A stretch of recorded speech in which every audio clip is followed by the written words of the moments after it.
오늘 본문에 보니까 이렇게 시작합니다. 하나님의 아들 예수 그리스도 복음의 시작이다. 이 시작이란 말이 중요한데요.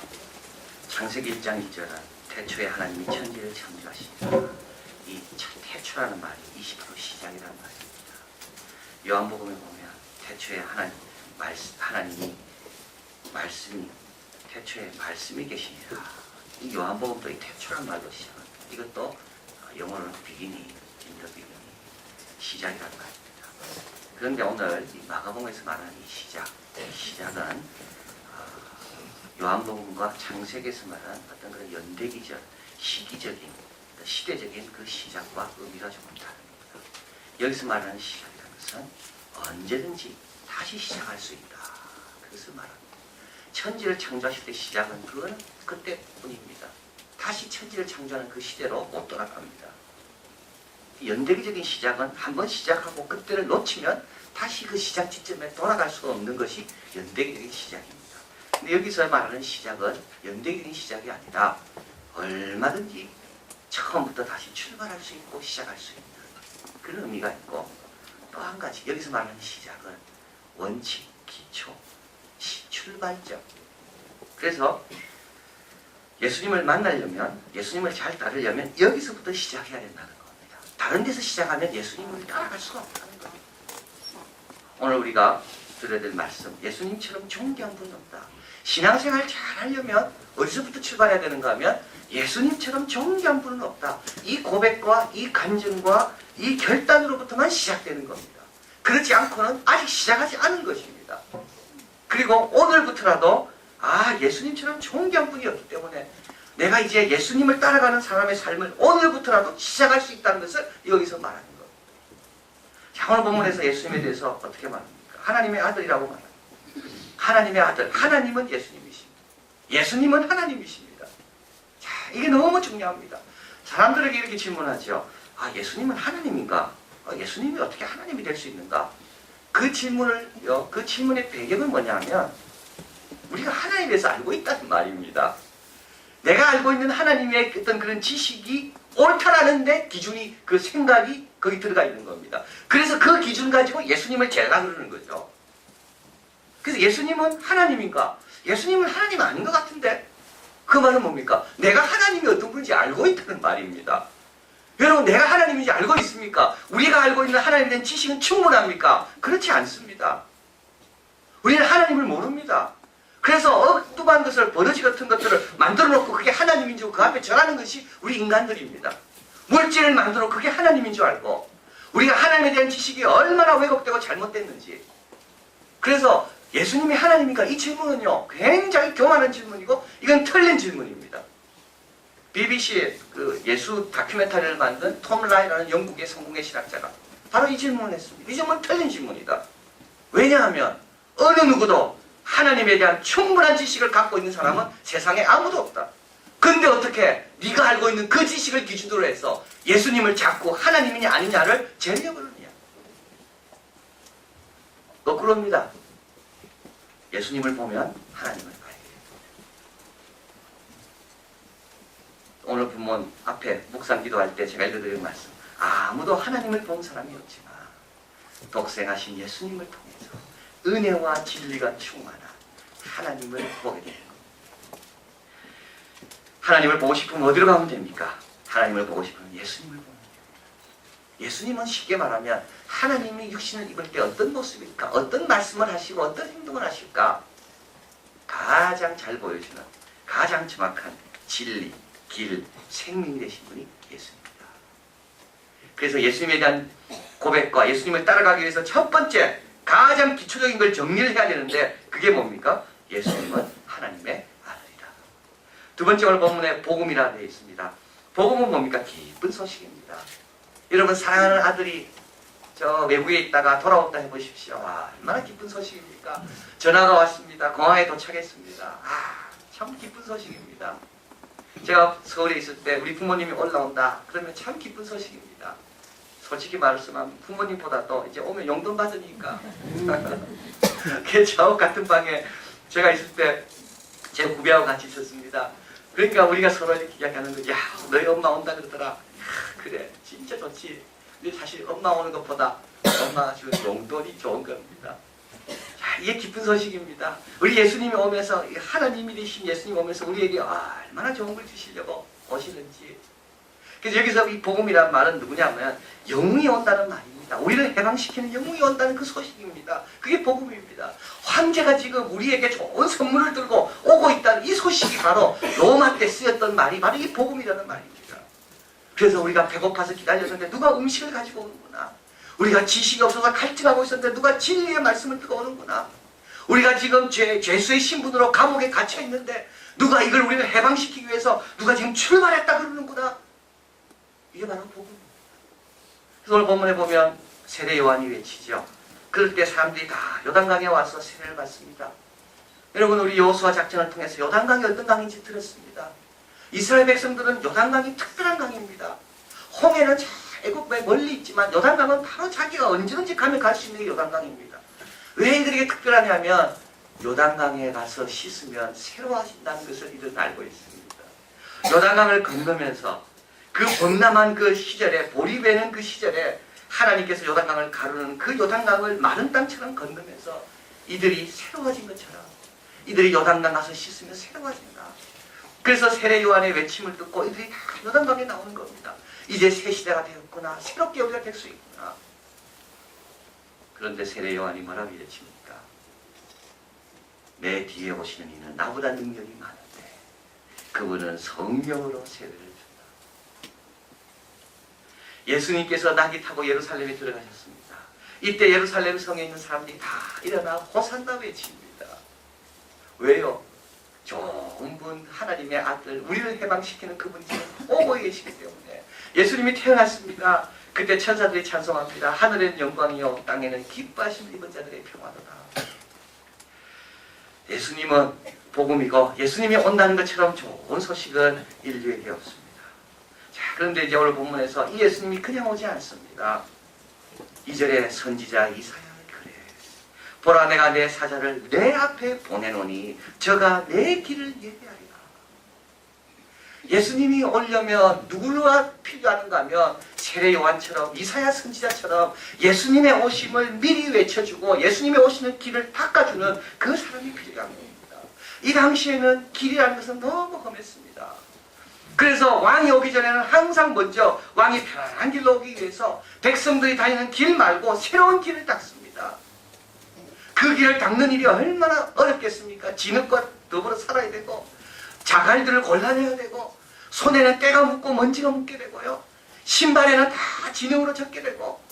그러나 신실한 종은 우리 왕이 더 편한 길로 가기 위해서 그 길을 마다하지 않고 기뻐하는 종이 신실한 종입니다. 그래서 우리 예수님께서 좋은 소식을 백성들에게 알려주기 위해서 오시고 계시는데 우리 가정에, 우리 자녀들에게 오고 계시기 위해서 예수님은 누구를 먼저 보내는가 하면 세례 요한처럼 길을 예비하는 자를 먼저 보내신다는 겁니다. 중국에 아까 이야기한 것처럼 예수님은 높아져야겠고 나는 한없이 낮아져야겠다. 그런 자세로 일하는 사람을 주님은 지금도 기다리시고 그런 사람이 주님께서 사용하신 사람이라서 하게 됩니다.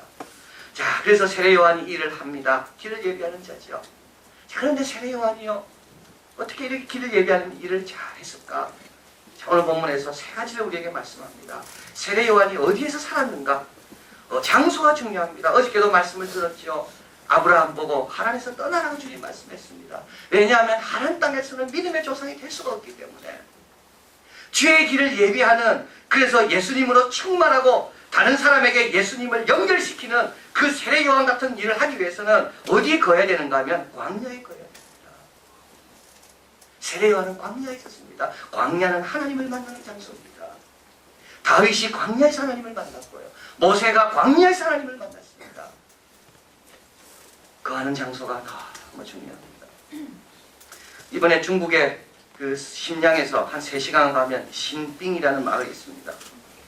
이제 우리 남자 성도님들이 이번 여름에 그 마을에 가서, 거기서 좀 더 들어가면 왕청문이라는 또 마을이 있는데 거기서 이제 초석교회를 섬기게 될 겁니다. 그 신빙 마을에 이제 들어가서 이제 왔다 갔다 하고 있는데 이 백화점에 광고가 큰 게 붙었습니다. 큰 플래카드로. 광고 내용이 이렇습니다. 학생은 학교를 따라가고 집은 학생을 따라간다. 아, 저는 그래서 그게 한국말로 써놨어요. 그 중국에. 그래서 저는 야, 이게 어떤 학원에서 이걸 선전한 줄 알았습니다. 학생은 학교를 따라가고 집은 학생을 따라간다. 그랬는데 알고 보니까 부동산업자가 학교 근처에 집을 짓고 있는 겁니다, 지금. 그래서 우리가 좋은 학교 근처에 이 부동산 아파트를 짓고 있으니까 결국 학생은 학교를 따라오게 돼 있고 집은 학생을 따라오게 돼 있으니까 여기에 집을 사라. 이 선전이었습니다. 여러분 그렇지 않습니까? 자기 마음 따라서요 사는 곳이 정해집니다. 아이들 교육 문제에 관심 많은 분들은 다 어디가 좋은 학교인가? 신앙생활 잘하고 싶어하는 사람은 어디가 교회에서 가까운가? 이거는요 속일 수가 없습니다. 세례 요한이라고 편한 건 모르겠습니까? 세례 요한이라고 예루살렘과 도시에 거하는 게 싫겠습니까? 주 예수보다도 귀한 분은 세례 요한은 오실 메시아 그분을 충만하게 경험하기 위해서 그는 광야라는 것을 택했습니다. 여기서부터 시작되는 겁니다. 새 삶의 시작은 주님을 만날 수 있는 그 장소로 이동하면서부터 거기서부터 시작되는 겁니다. 예수님을 모셨던 예수님의 아버지 요셉, 그가 이사를 여러 번 다닙니다. 이사 다니는 이유는 단 한 가지입니다. 예수님을 보호하기 위해서. 예수님이 어디 가면 안전하실까? 천사가 일러주는 대로 항상 이사를 결정할 때 세속적인 결정이 아니라 천사가 뭐라 말하는 거다. 광야에 머물러야 됩니다. 그래서 주 예수보다도 귀한 분은 없네. 이 세상 모든 명예와 권세와 바꿀 수가 없네. 또 오늘 본문에 보면 그는 메뚜기와 석청을 먹었다고 했습니다. 석청은 야생꿀을 와일드헌 야생꿀을 가리키고 메뚜기는 우리가 잘 아는 메뚜기입니다. 자, 이게 석청이와 메뚜기를 먹었다. 이 말은 뭡니까? 다른 걸 먹지 않았다는 거예요. 보통 사람들이 먹는 게 있었습니다. 물고기와 떡과 포도주입니다. 그런데 세례 요한은 광야에서 지내기에 합당한 음식만 먹은 겁니다. 광야에는 포도주가 없거든요. 포도주가 그리우면 광야를 떠날 수밖에 없습니다. 광야에 적합한 음식을 먹은 겁니다. 그것으로 만족하게 여긴 겁니다. 우리가 왜 자꾸 광야를 떠나는가 하면 광야의 음식보다 도시의 음식, 세상의 음식을 더 좋아하기 때문에 자꾸 떠나는 겁니다. 광야의 음식에 적용해야 되고 광야의 음식으로 만족해야 되는데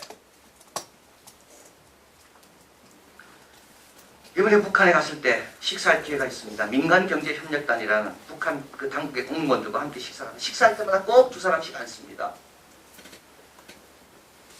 북한을 다 둘러보니까는요, 얼마나 가난한지요.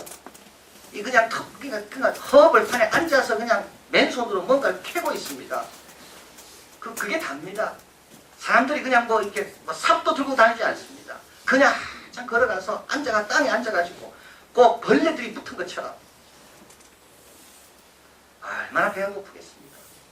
그런데 이제 우리가 만찬을 하는 식사 시간이 되면요, 우리 테이블에 꼭 두 명씩 앉습니다. 제 옆에도 앉고 저쪽에도 앉고 서로 감시하는 거죠. 혹시 돈 받나? 혹시 엉뚱한 말 하나? 서로 감시합니다. 서로 눈치 보고.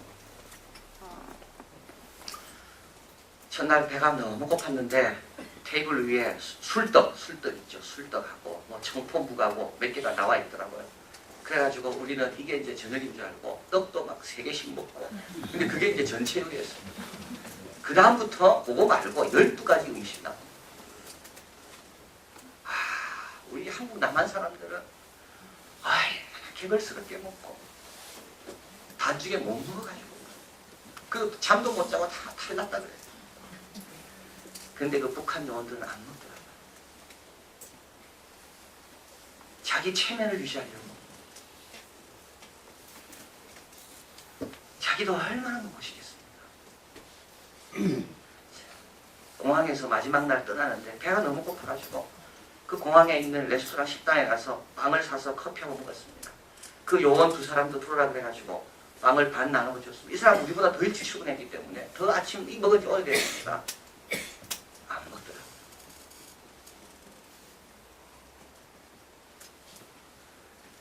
당을 위해서 안 먹습니다. 나라의 자존심을 지키기 위해서 안 먹었습니다. 저는 그걸 보면서 우리는 얼마나 먹는 데에 대해서 그렇게 주님의 영광을 생각하는가. 내가 그리스도의 종으로서 제자로서 이거는 먹어야 될 건지 안 먹어야 될 건지, 주님과 먹는 문제를 놓고 내가 얼마나 심각하게 생각해 본 적이 있는지. 입는 겁니다. 약대 토롯을 입었습니다. 가죽의 허리띠를 띄었습니다. 약대 토롯은 이건 광야에 맞는 옷입니다. 좋은 옷이 아닙니다. 딱 보면 저 사람은 유목민이구나. 저 사람은 광야에 사는 사람이구나. 먹을 때, 입을 때 예수님을 잘 체험할 수 있는 그 환경에 맞도록 다 조절한 겁니다. 금강산 상품점에 갔습니다. 참 북한을 돌아보니 마음이 너무 착잡했어요. 참 내가 더 열심히 살아야 되겠다. 내가 참 회개해야 되겠다. 그리고 나서 이제 외국인들을 위한 제일 세련된 금강산 상점 가서 물건을 보는 순간부터 그 다음부터 뭐 가난한 그런 생각 하나도 안 들고 뭐 사가야 될까? 제가 알았습니다. 왜 북한 사람들이 우리에게 자꾸 쇼핑센터 별거 살 것도 없는데 그리 안 나는지. 우리의 의식은 약하십니다. 물건을 자꾸 보면서 사람을 아주 천하게 만드는 겁니다. 그래서 예수님 말씀하셨습니다. 무엇을 먹을까 무엇을 입을까 염려하지 마라. 이거는 아버지가 없는 고아들이나 염려하는 거지. 너희 먹어야 될 것 입어야 될 것 아버지가 다 아니까 너희는 먼저 그 나라와 그 일을 구하라. 거기에 능력이 나타나고 거기에 예수님을 충만히 경험하는데 세상은 자꾸 우리로 하여금 무엇을 먹을까 무엇을 입을까, 그러니까 거기에 관심이 빠지고 거기에 능력이 새어나가서 세례요한과 같은 그와 같은 주님을 충만히 경험하지 못하는 것을 우리가 꼭 기억해야 됩니다. 여러분, 새 삶의 출발은 언제부터입니까? 시작은 언제부터입니까? 무엇을 먹을까 무엇을 입을까를 주님께 맡기고 주님 가장 존귀한 분 주님 중심으로 내가 다 조절하겠습니다. 이럴 때부터 새 삶이 시작되고요. 그리고 그런 사람을 통하여 주의 길이 예비됩니다. 그 삶을 통하여 존귀한 분이 드러나고 그 삶을 통하여 존귀한 분이 오시게 되는 겁니다. 이번에 평양을 방문하면서 사진을 찍어야 되는데 못 찍게 합니다. 그래서 어저께도 와서 이제 다 찍은 것을 좀 보는데 제가 어저께 너무 좀 이렇게 강조한 것 같아요. 그래서 여러분 너무 기대하실 것 같아요. 저는 볼 때는 그렇게 봤는데 이게 화면으로 보니까 또 좋아 보이더라고요. 그래서 제가 그걸 이제 찍긴 찍어야 되겠는데 못 찍게 감시하고 그래서 제가 이렇게 적었습니다. 어떤 거는 못 찍었고요. 어떤 거는 안 찍었고요. 근데 중국에서 찍은 걸 보니까 그건 자유롭게 찍은 거 아닙니까? 그러니까 너무 화질도 좋고 흔들리지도 않고 정확하게. 그러나 북한에서 찍은 거는 막 서리에 가리기도 하고 막 흔들리기도 하고.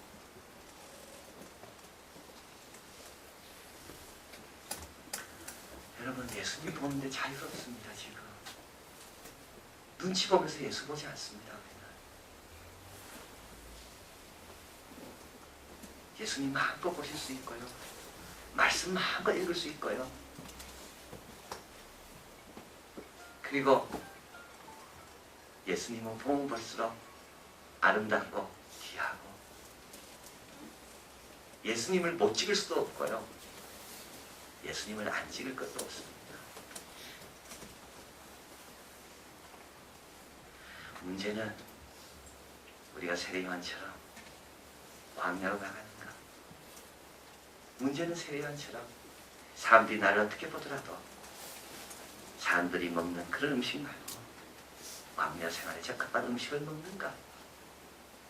적합한 옷을 입고 사는가? 사람들은 지금도 예수님이 하나님인가? 질문합니다. 예수님을 통해 하나님이 누군지 분명히 알게 되고 그분은 오늘도 이사야를 통해 세례 요한을 통하여 길이 예비되기를 기다리고 계십니다. 여러분 예수님처럼 존귀한 분은 없다라고 고백하고 이 열매가 이 고난중한 세계를 통해 맺혀지게 되기를 진심으로 바랍니다. 기도하겠습니다.